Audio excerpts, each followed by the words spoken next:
Guys, magandang gabi. Ngayon ay magsishare ako guys ng tatlong qualities or kailangan na meron yung isang karinderya guys para lumakas yung benta So number one guys, syempre yung location guys. Kailangan maganda yung location mo guys, yung accessible sa karamihan yung madali lang siya makita at saka nadadaanan talaga na maraming tao, yung maraming food traffic, kaya yung maraming sasakyan na dumadaan. At siyempre kung maraming sasakyan, maraming pasahero, marami rin mga tao dyan kaysa sa area na yun. So yun ang number one na factor para lumakas yung isang karinderya guys. Dahil ang number two guys, siyempre yung pricing mo. Dahil ang pricing mo is ay sulit sa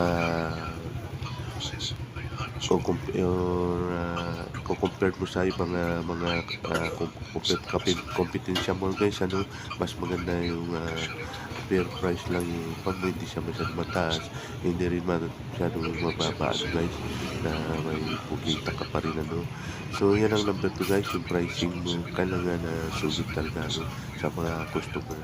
Then yung pangatlo guys, siyempre guys, yung lasa, yung talaga yung babalik-balikan ka ng customer mo pag satisfied sila sa quality ng mga tinitindang pagkain guys.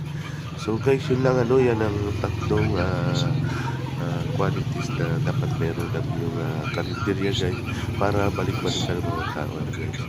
So maraming salamat guys at nagpapasalamat talaga sa inyo walang sawang panood sa ating mga video.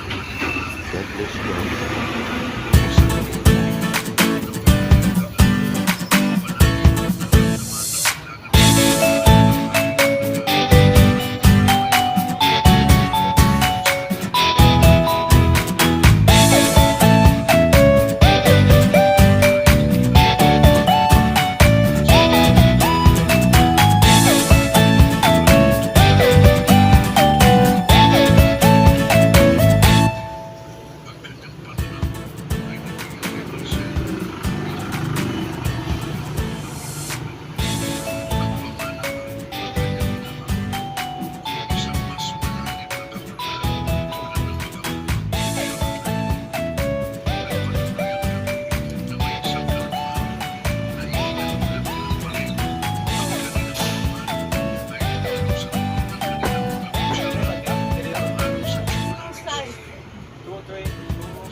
Yung